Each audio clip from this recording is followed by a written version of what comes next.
year, March 2nd last year, 16th of last year, December 7th last year, January 4th, February 1st, and April 5th of this year. Second? Second. All in favor? Okay. The next item is Compton Vineyard. Review and vote on the entertainment license application submitted by Dionysus. We have received extensive documentation associated with that submittal.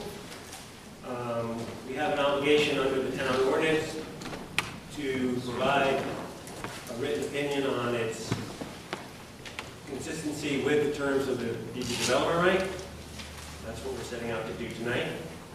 We also received volumes of other correspondence, all of which really came after we posted the agenda and closed submissions to give ourselves a chance to read what had been submitted already. We typically close submissions a week before a meeting. Most of the stuff came in the last 2 days to give trustees a chance to review the material that we're supposed to review and have some knowledge about it at our meeting. So we have it all. We will not be individually acknowledging it tonight. We will bring it into the record officially next month. It will all be on the agenda next month. Unfortunately, it's a timing issue. So right now, what I'm going to do is acknowledge a letter from... Can I raise a point of order, Bill? Yes, Larry.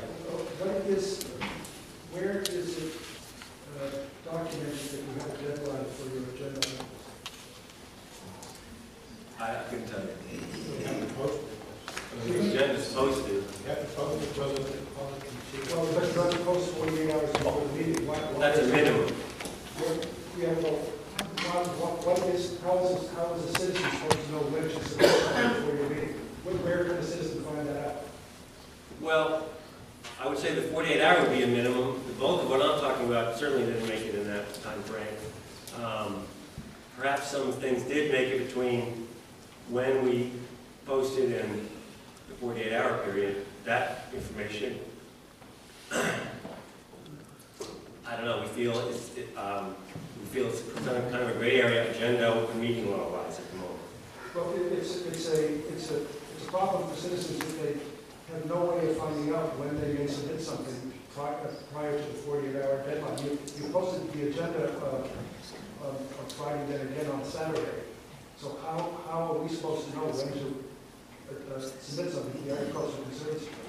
Bill, if I may, the agenda was posted on Saturday, which I believe it was. Yeah. And certainly anything that was received after that would not have made the agenda. Yeah. So the question is how many of these documents came in before that Friday, Saturday posting? But in any event, if the correspondence is received in live, it will be placed on the agenda, just not this one. I don't understand. The individuals who created those docs, they want to certainly apply to those issues that were voted.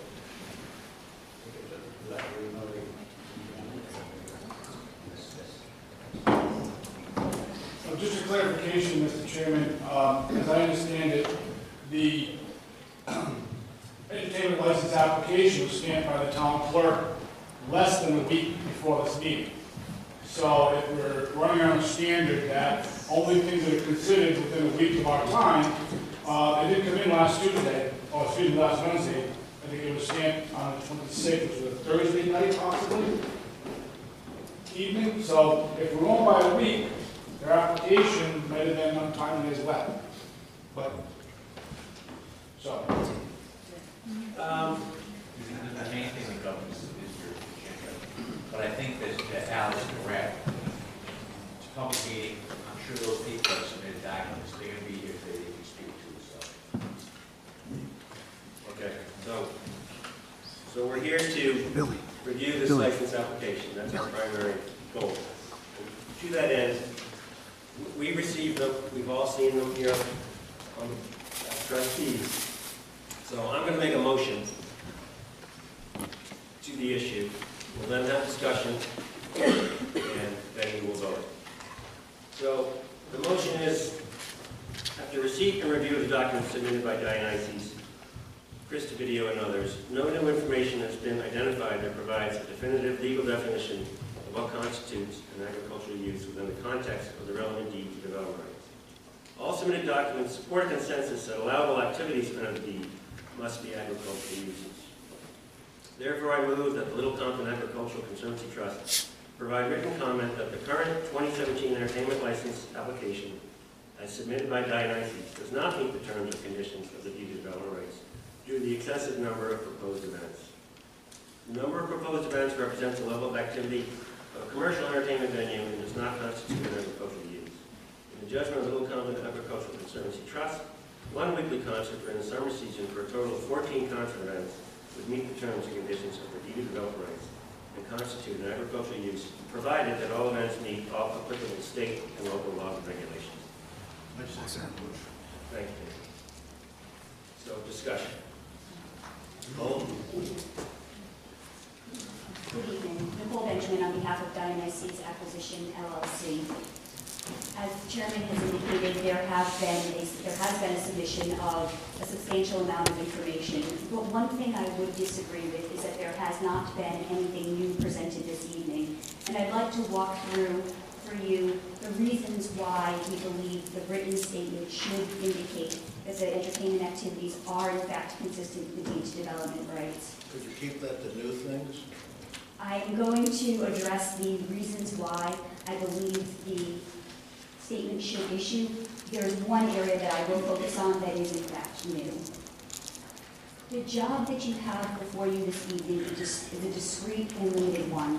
The question is only whether the proposed entertainment activities are for agricultural uses or related purposes. That's what the deed that the Ag Trust is a party to says. It permits agricultural and related uses so long as those are not inconsistent with the conservation values. So where do we start? We start with what is an agricultural and related use. There are 5 reasons why the entertainment activities that Dionysus is conducting are in fact agricultural and related uses. The first is that this board has already determined as much. On 2 prior occasions, this board has determined that concerts are in fact permitted under the deed. When we came before the board and asked for permission to keep in place the pergola, that was the relevant inquiry, whether the pergola was being used for agricultural purposes. And the conclusion was that it was, and that it was approved retroactively. The second time was when we came before the board, when the town council wrote to the board and asked for a statement concerning the activities allowed under the deed. And the board at that time determined that concerts are in fact permitted, although we disagree with the board's conclusion that there is an ability to limit the number of concerts. There was a conclusion made that concerts are permitted. We also know that concerts are permitted because the town classifies them as agricultural uses. And this is the area that is new and that I'd like to focus a little bit on. There have been some submissions both to this board and also to the town council that talk about things that happened in 1992. In 1992, Earl Sampson and Seconic Vineyards LLP owned Seconic Vineyards. And at that point in time, the town solicitor, Mr. Palumbo, and the zoning officer, Mr. Flanagan, both determined that under the ordinance that was in place at that point in time, that concerts and weddings and special events were not permitted in the town of Little Compton, that those were not permitted agricultural uses. When we look at what the ordinance said at that point in time, agricultural uses was defined very differently than it is today. It said that agricultural uses were things that were being done for the sale of agriculture and nothing more. The display and sale of agriculture is what that ordinance said. And when Mr. Sampson received those letters, he wrote back and he wrote to the planning board and he said, I disagree. For my vineyard to continue to be viable, for us to continue to have the types of activities that we want to have, we have to have those in place. in order to be successful in our vineyard, in our farm. And he said, I will be proposing an amendment to the zoning ordinance to allow for these changes. That was in September and October of 1992. What did we know after that point? Mr. Sampson writes to the town and said, I'm ceasing these types of activities. I will abide by what you told me. I am not going to have concerts. I'm not going to have weddings. A year and a half later, the town amends the ordinance. The town does exactly what Mr. Sampson asked them to do. And they amend the ordinance to define agricultural use. And this time, when they do that, they define it to include the promotion of agricultural products. That language is very different. Promotion of agricultural products. When I looked at that language, I thought, what does that mean? It means exactly what Earl Sampson says it means. He, in his letter to the town, said, I need to be able to promote my product. I need to be able to have that in place. And the town responded, and the town made that decision. And that ordinance has been in place ever since 1994. So when this board decided in 2007 to enter into the deed to development rights, it was against that backdrop. That's what the town interpreted agriculture to mean, and that's what the town continues to interpret agriculture to mean under its ordinance today. So we know for that reason that agricultural use means concerts are permitted. We also know that the evidence that Dionysus has submitted, and there's been plenty of it submitted to the board in the past, and it's submitted as part of the packet this evening, that this has been an extremely beneficial aspect of Dionysus' business, that the sale of wine has increased substantially on evenings when there are events, that this has in fact been consistent with its efforts to promote its agricultural product. It's just not, it's not theoretical, it is in practice what's happening at the vineyard. We also know that other states have recognized these types of activities as consistent with agricultural uses. We've pointed to decisions in Ohio, in New York, and in Oregon, all demonstrating that these issues have come up on other farms, on other vineyards, that the conclusion each time has been that these types of activities are in fact for agricultural uses. And even if you don't accept that, even if you say that there's a question as to whether it is for an agricultural use, you're not limited by that, because the deed says agricultural and related uses. So if you look further and you say, okay, well, what's related to agriculture? Certainly this is, the concerts are being held to promote the sale of wine. The wine is being made from the grapes that are grown on the vineyard. And when we look at the Right to Farm Act, that's exactly what the Right to Farm Act and the Rhode Island General Assembly has concluded. They have concluded that when mixed use of farm and farmlands occurs, those types of things, festivals, special events, and mixed use of farms and farmland, are valuable and viable means of contributing to the preservation of agriculture. So you don't have to conclude that it is strictly an agricultural use. It's enough for you to say it is a related use. It is related to agriculture. Once you conclude that it is in fact either an agricultural or related use, the next question under the deed is it anything that Dionysus is doing in connection with those events inconsistent with the conservation values? Under the deed, there are two conservation values. I'm going to interrupt for just a second. The point isn't whether or not it's an agricultural use. Right. The point is how many. Right. That's the question on the table. I'd like to address that. I'd like you to speak to that, please. Sure, I will address the number. So first, our position is that there is not authority in this board to limit the number of events for several reasons. First, respectfully, that's a decision that's vested in the licensing board. The town council, as the licensing authority, is the entity that has the ability to restrict the number of events. Under the deed, there is absolutely no limitation on the number, and there's no power given to this board or any other of the deed holders to make that determination. There is language, and Mr. Richmond, I understand that you have pointed this language out before. There's language that talks about imposing some restrictions. That language, however, is tied specifically to circumstances where approval is needed. Respectfully, there isn't approval being sought. At the beginning of this meeting, Mr. Chairman, you correctly said that what we are here seeking is confirmation that we are in compliance with the deed. We're not asking for permission. We have these rights under the deed, and the only provision in that deed, the only one in all of the pages of that document that talks about the ability to restrict or limit in any way the agricultural activities or activities that are related to agriculture is a provision that talks about when certain things are not authorized and specific authorization is required from this board.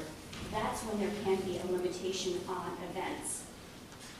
Separate and apart from that, even if you were to conclude that somehow you had that authority under the deed, which respectfully you don't, even if you were to reach the point of determining that issue, there's nothing before the board to demonstrate that 15 or 16 or 17, 18 or any more than that concerts are having an adverse impact on the conservation values.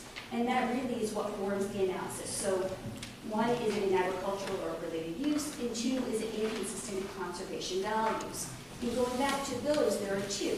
One is the open space, and two, the second is agricultural soil. So with respect to open space, having 15 or 16 or 17 or any more than that concerts is not impacting the open space. The concerts are happening under our proposal. They would happen twice a week for 3 hours at a time. People, patrons who are coming in and out of the property for 3 hours twice a week. That's not impacting the open space. And in fact, I'd suggest that it's just the opposite. In that circumstance, we're promoting the open space. We're allowing people to enjoy the open space of that land. With respect to the agricultural soils, there have been 4 analyses done on those agricultural soils in the past year. The first was a report from Scott Rabu at Natural Resource Services back in June. And in that report, he said, yes, the soil on those plots of land are considered prime agricultural soil and soil of statewide importance, as those terms are defined by the USDA. In July, Ed Abazinas also conducted testing on that property, and he concluded that the infiltration rates, which was an issue that the ALPC had raised, the ALPC had said, is there an infiltration rate problem as a result of parking on the property? And his report concluded that there is not, that the infiltration rates are consistent and within the range of prime agricultural soils. And he also compared those infiltration rates on areas that are being used for parking for concerts to areas that are not used for concerts. And he's concluded that the infiltration rates are exactly the same. There's no suggestion that the parking has impacted the infiltration rate in any way. In April of this year, another report was done. At that point, there was an analysis of the hydrocarbons. The USDA had sent a letter saying the USDA was unable to test for hydrocarbons and suggested it would be a good practice for Dionysus to do that. We did that. The hydrocarbon report showed that there was nothing happening on the parking areas that was showing that there was any increased hydrocarbons. The hydrocarbons on those lots were consistent with the hydrocarbons found on other pieces of the property. And then finally, the USDA came in the fall of 2016. They issued a report in December of 2016, and that report did not conclude there was any adverse impact as a result of parking. Instead, what they concluded is that using the fields for parking has not impacted the designation of the soil as prime farm or statewide important soils. They concluded that there was no subsurface or deep compaction, and they made recommendations on how the vineyard can mow the property and treat park cars on the property in ways to minimize any impact to the land. So again, there's nothing before the board for it to conclude that the parking that has happened so far, or that the parking that would happen at 15 or 16 or 17, or the 31 that we've asked for, the 31 events, would have any adverse impact on the conservation values. And that really is what must form your analysis this evening. If there are any questions, I'd be happy to answer them. Thank you. Thank you. Mr. Video? Yes, good evening, Mr. Chairman. Christopher Video, I represent Brian and Natalie Eliason, residents of Little Compton, neighbors of the vineyard, as well as Christina Carlson, a direct butter to the vineyard.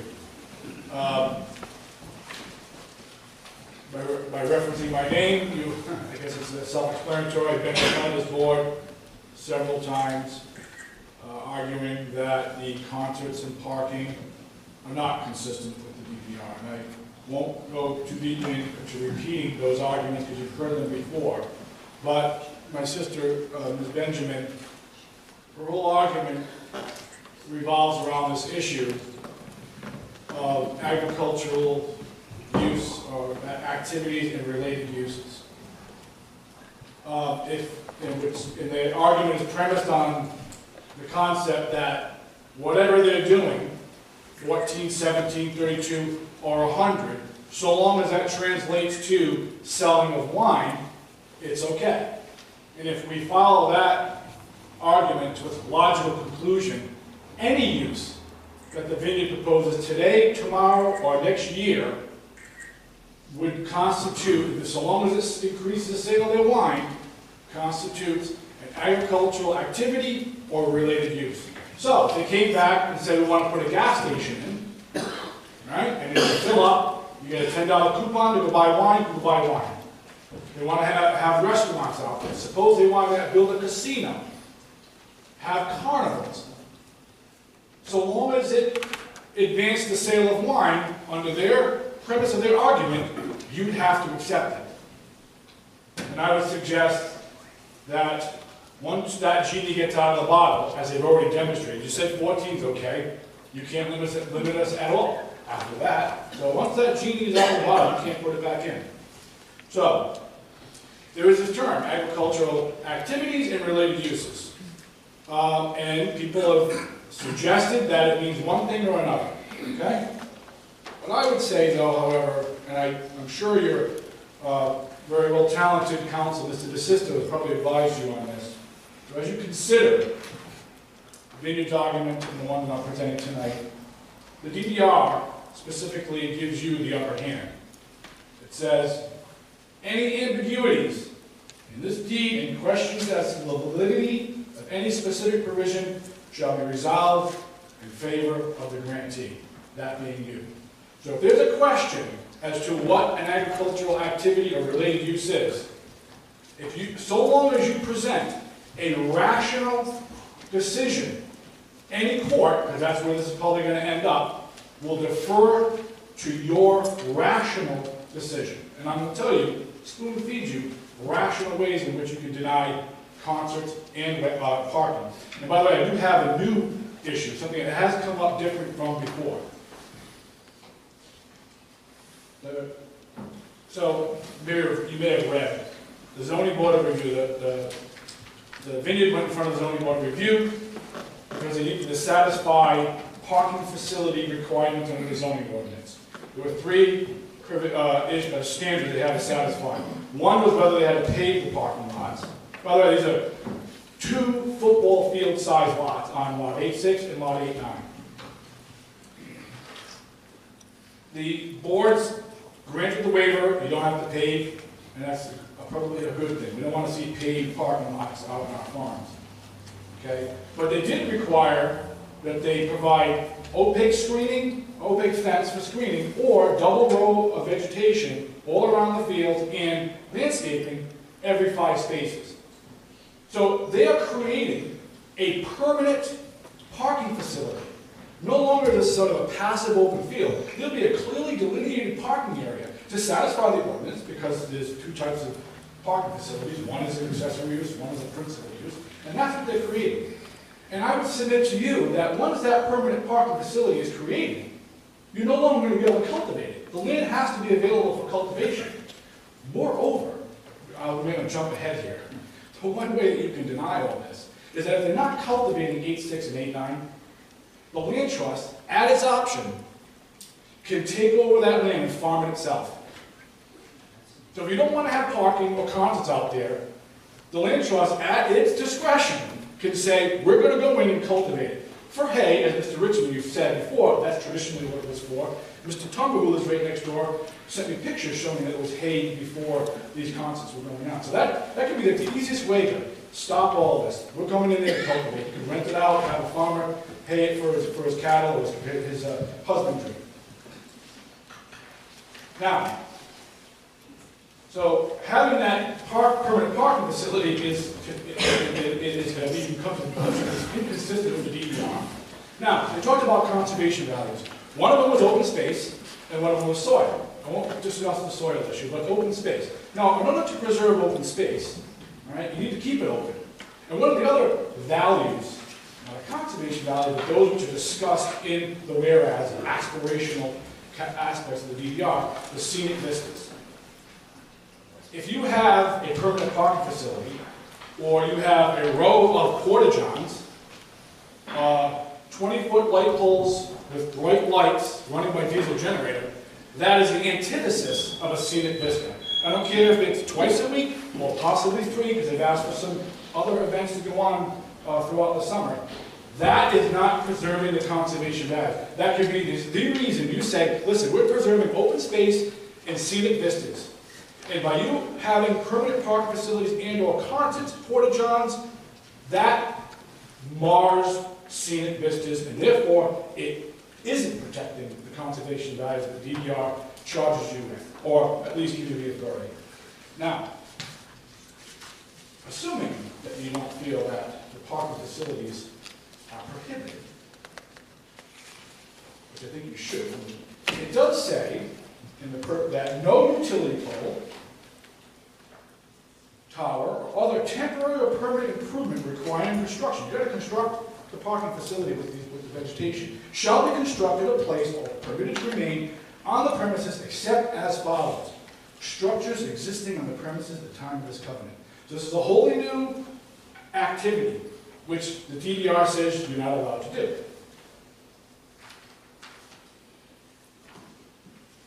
Now let's suppose you say, well, we're going to leave that up to our attorney to determine whether or not it's actually prohibited from the DER. What the DER does say is that, at the minimum, a site plan should come before this board for you to review and ask for any other additional information you find to be reasonably necessary to determine whether this permanent parking facility is going to be consistent with the DER. The DER says the construction or placing parking areas for agricultural purposes that codes are subject to prior written approval from the grantee, you guys, so they haven't asked for that. I don't see a plan yet for this, but they indicate they're working with the landscaper. The grantor shall notify the grantee in writing of any intended use or intent to engage in any activity. Okay, this is video. I apologize, right? When we talked about this, yeah? The grantor shall notify the grantee in writing of any intended use or intent to engage in any activity in the second premises, including construction, when such activity use or activity requires approval. So I submit that this does require your review before you can even say it's the permanent parking is okay. Now, I just want to go back here. You didn't retroactively, vis-a-vis the pergola, say that concerts were okay. You were with me at that Rhode Island Act meeting. The Rhode Island Act Commission was ready to say that pergola for concerts wasn't okay. They went back, after submitting 200 pages, submitted another submission that said, oh, no, the pergola is for wine tasting and lectures. Well, okay, close enough, we'll let it in. 1992, promotion of ag products. If you really want to know what happened with the Sampsons, from 94 forward, up until about 2008, the only stuff that was going on at the vineyard was the community center fundraisings.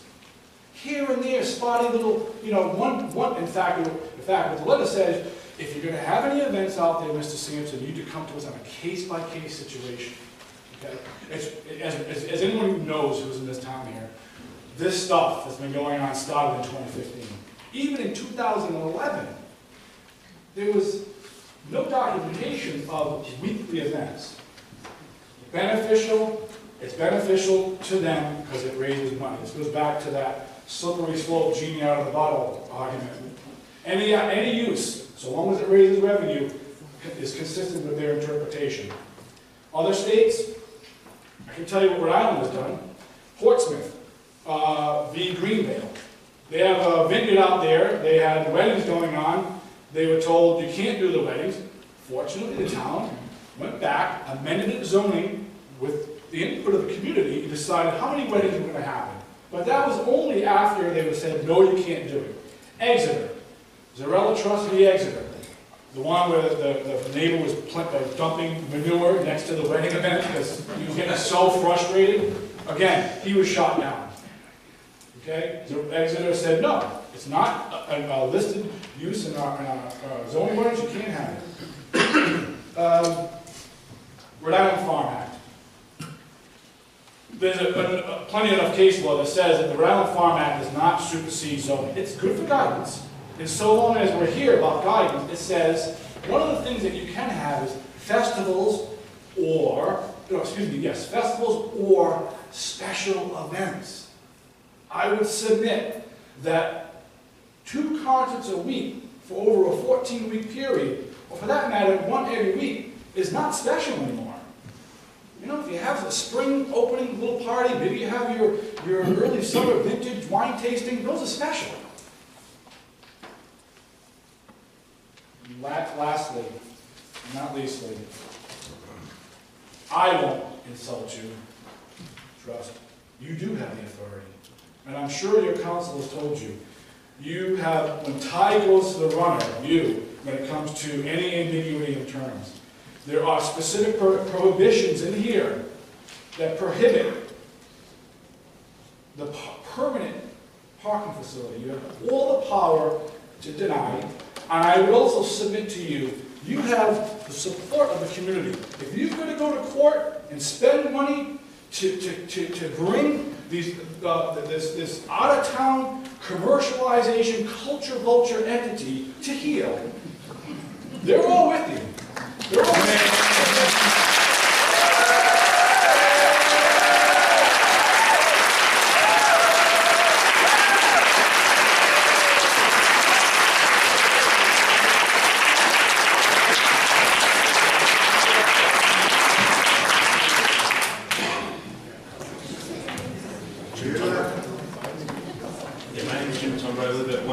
West Main Road. I own the former Roost. My wife and I bought it in 2007. We're right at the entrance to the vineyard. Most of you already know this. But you may not know the story behind it. We had long wanted to live in Little Compton. And we found this house, and we approached Earl through a realtor, and we made an offer and agreed on price. And there were really no contingencies in this arrangement, so the thing was supposed to move forward fairly quickly. And then he got word through the grapevine, which is how most news travels in Little Compton, that Earl had come to some conclusion with you folks to sell the development rights on all of the land abutting the house, every single side, 3 of the sides. And coincidentally, maybe, a couple of weeks later, Earl approached us and said, I need to get more money for this property. It just isn't enough money. We negotiated too low. So knowing that piece of information, we ponied up another $40,000 to buy the house.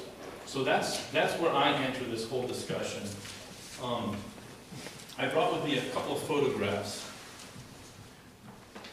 that will explain what my issue is with the situation.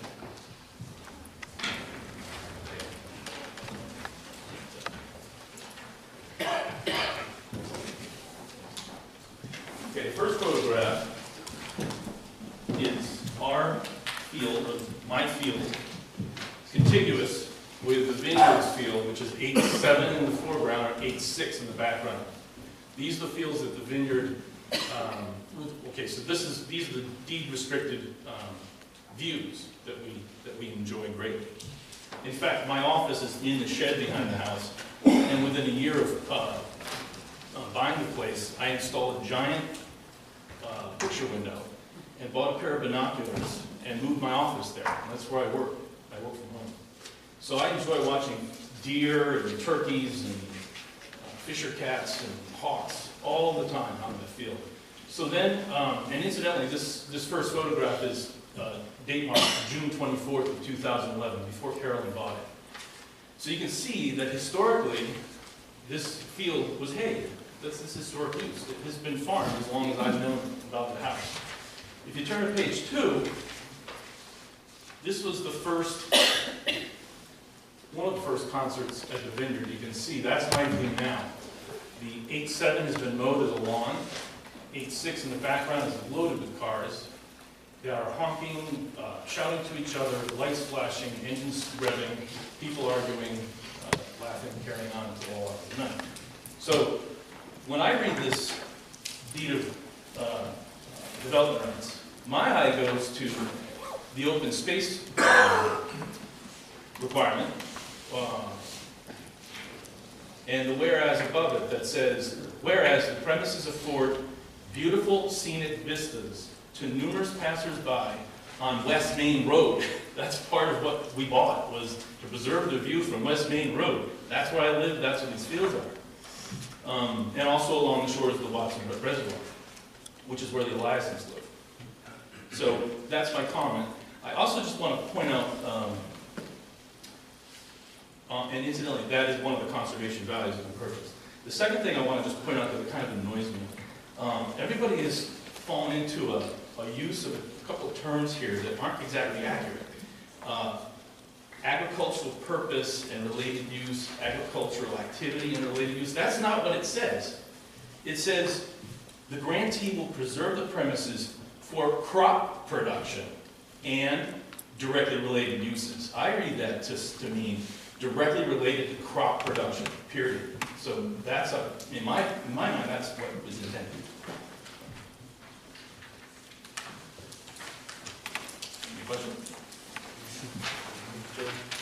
Any questions? Question there. I'd like to put in a document and give you a statement. Okay.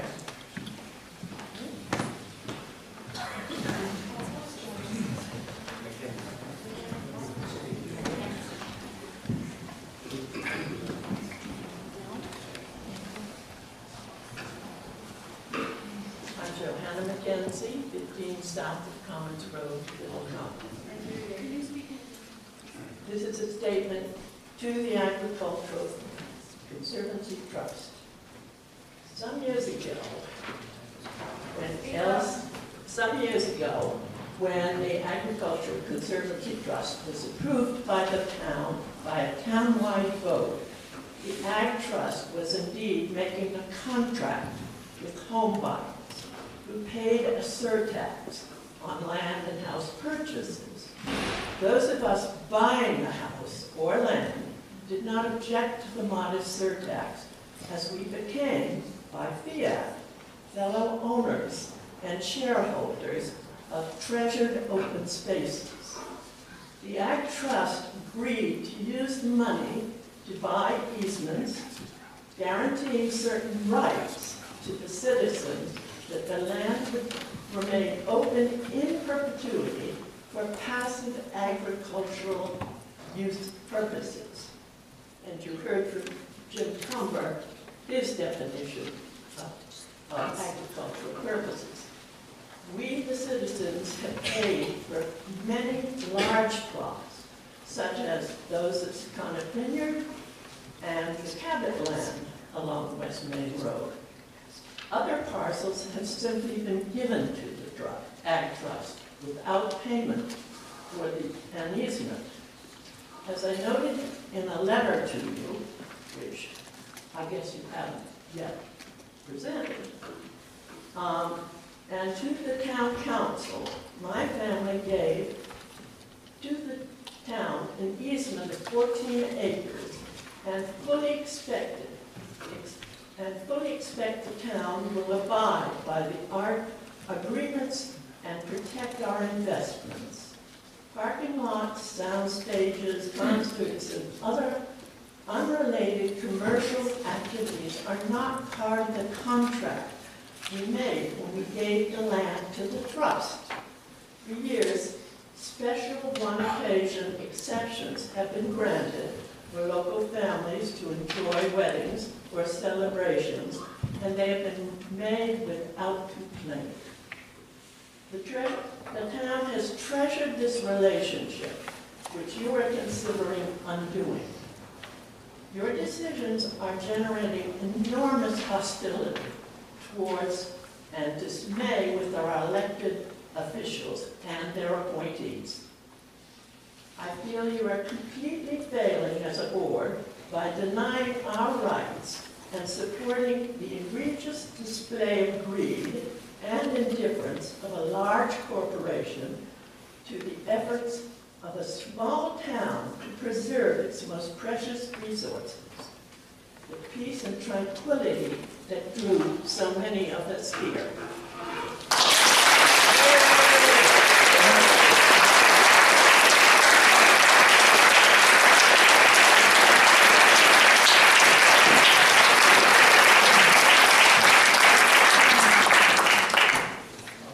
My name is Larry Anderson. I first want to give you some additional photographs that reinforce Mr. Tumber's perspective. I think some of them are in fact his, of the actual activities. Can't hear you. On the projects. And the hand those over, I'm not going to speak to those. Okay. I have one point to make.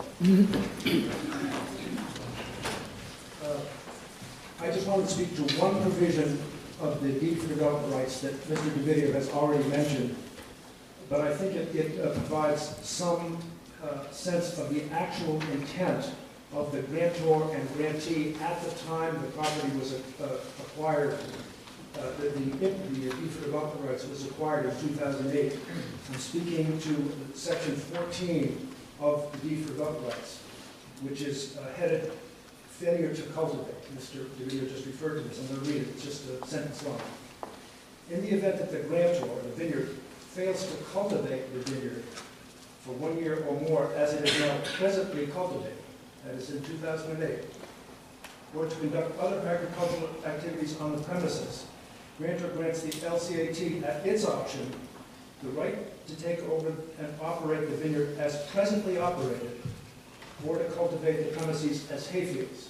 So both parties in 2008 agreed that the condition for protection of those properties was to operate them as they were presently cultivated, or to cultivate the premises in hayfields. There is simply no evidence of any kind that the vineyard previously in 2008 had a bandstand there, was having concerts at this scale, or was using those lots for what would be now permanent landscape parking lots. The express purpose of this deed is that they be cultivated as they were cultivated in 2008, or cultivated as hayfields. If they're not, you can do it. That's your obligation here. There's a second provision to the same effect. It's in the covenants, it's Exhibit A, and there's another section 8. In the event grantor, their heirs or assigns should fail for a period of 1 year to actively cultivate the premises, the grantee, Little Compton Agricultural Conservancy Trust, at its sole option, shall have the right to farm the premises and raise crops that are presently or have historically been raised on the premises. Concerts, parking, and bandstands were not the uses that were taking place on those properties in 2008.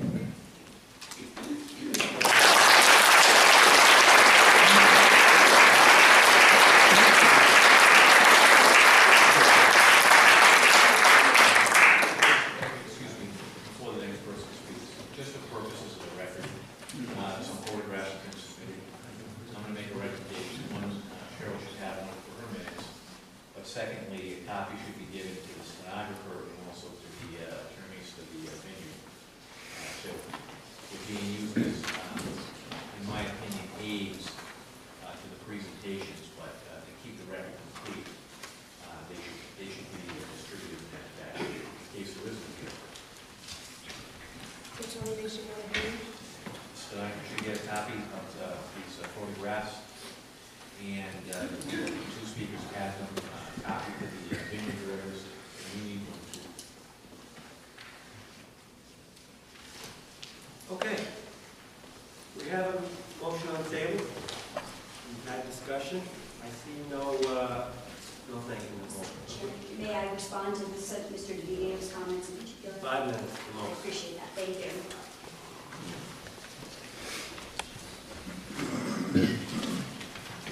Mr. DeVito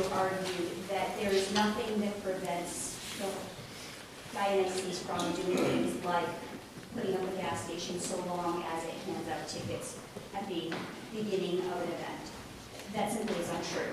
Under the deed, there are limitations. It's not just agricultural and related uses. It's also those that are consistent with conservation values. So that is the guiding principle, and that is what the board needs to consider this evening.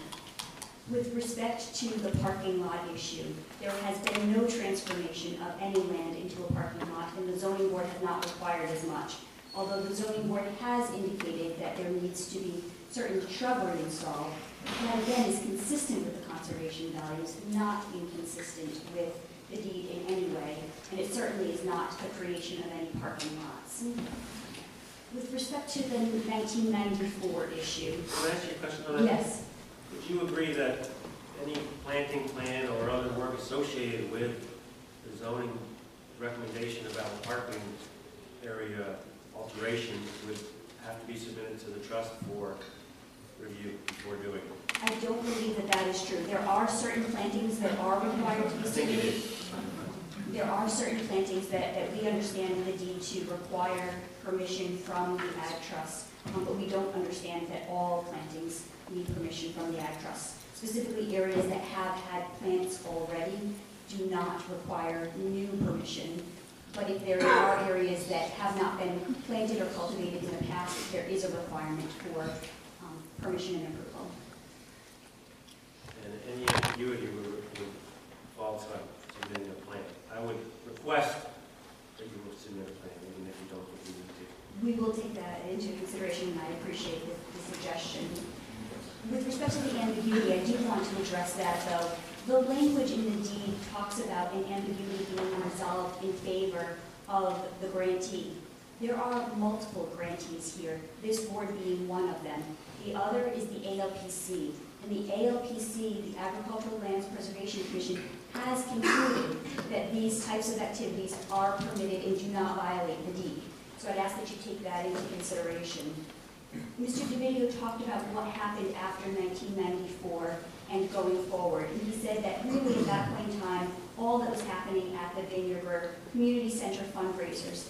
That's simply untrue. In the record that we submitted to this board, we included documentation from Mr. Sampson that after that 1994 amendment was passed, he wrote to the town and he said, I understand in the past you told me I couldn't have weddings. I'm going to have weddings going forward. He wasn't being disrespectful. He understood now that the town had accepted his proposal, had passed the amendment that was required to allow him to have those types of activities, and he was putting the town back on notice that he was resuming those activities.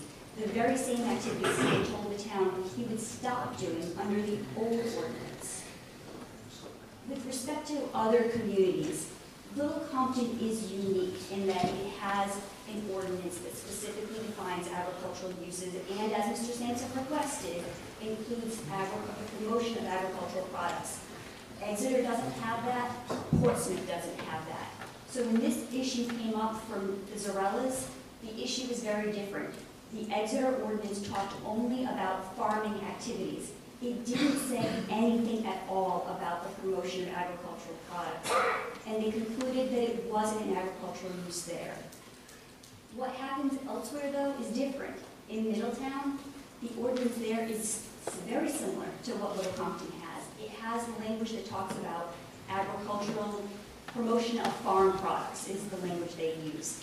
And they actually define it, and they say that that includes having events and weddings and things of that nature. So if we're going to compare ourselves to anyone, we should compare ourselves to communities that have language much like ours. The final point that I would like to address is the issue of this being a large corporation. Respectfully, it is not. Dionysus Acquisition LLC is not Alex and Ani. It is not owned by Alex and Ani. It qualifies as a small business, and it qualifies as a small business entitled to protection under the Equal Access to Justice for Small Businesses Act. Thank you. I have those documents for you, you said you wanted to have one for me. Yeah, let me just reflect on Mrs. McKenzie's comment. I so angry about right now, we haven't even voted on a motion yet. I'm not angry. I'm merely. The comment was that the animosity of the community towards this group is immense, or something to those words. No, I did not say that. What was it? Read the document you got up there. I'm giving you all Okay, the well, copies. let me just comment on what I thought you said. This group comes once a week. We listen to both sides of the arguments, and we try to come up with a judgment, and it's our basic responsibility to protect the land and the environment.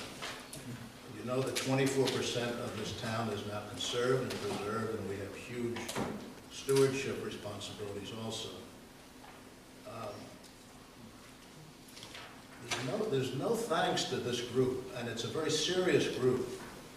We were here a month ago, there was nobody else here but us. The insults that we get from the Secunded Vineyard are not very pleasant to take. I mean, it's impolite when they give us this many documents on Monday night to review for this meeting. Totally impolite. I actually stopped work. I work. And those are my notes of the inconsistency in this document. From a legal point of view, let me tell you, from my point of view, it's a mess, because there are total contradictions in it throughout. I mean, you make comparisons in there to other vineyards. I went online. Here's Stoller Vineyard in Oregon, the one in Ohio. I looked at them all. I mean, this place is in the middle of nowhere. They're having 44 concerts a year, and there's nobody near them. This is one of the exhibits in this half of the 600 pages we got. And then we get a comment in here that says the Ag Trust determination, which is what our chairman has been sticking with, fighting off 31 requests instead of 14. The Ag Trust determination was not only arbitrary but capricious. Now, the word capricious means fickle, unpredictable, and it also means arbitrary, so this is a little bit of repetition here. Let me tell you, this committee is not capricious. This is a very serious committee, and we take both sides extremely seriously. You're not going to apologize because that hasn't been your style. You take one step forward, and then another step forward, and then another step forward. When you read this document, it sounds like a sweet love letter. But that's not what the actions are. So when you come into Little Compton, a community that sticks together, you're really taking the wrong tact by coming in and saying, either you do it our way, or we're going to sue you. And that's what you did. You came to this meeting with a 47 Magnum, and you're going to go to the town council with a 47 Magnum. That's just the way you're treating us. It doesn't work.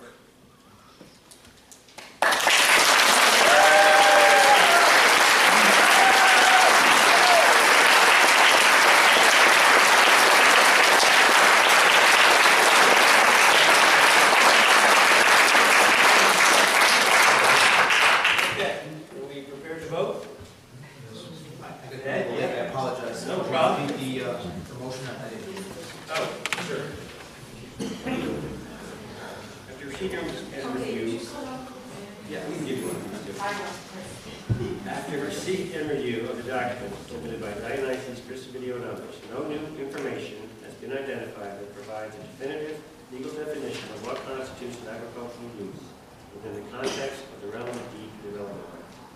All submitted documents support a consensus that allowable activities under the deed must be agricultural uses. Therefore, I move that the Little Compton Agricultural Conservancy Trust provide written comment that the current 2017 entertainment license application as submitted by Dionysus does not meet the terms and conditions of the deed development. The number of proposed events represents a level of activity of a commercial entertainment venue and does not constitute an agricultural use.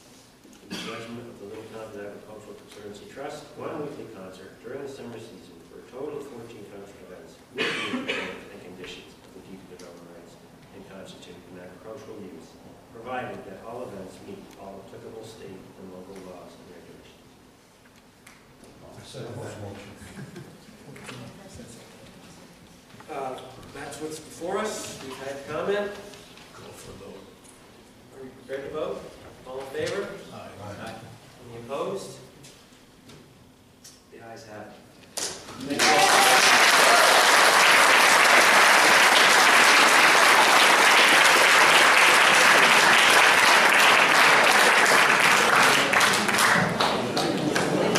Half the bottom is not. The other half is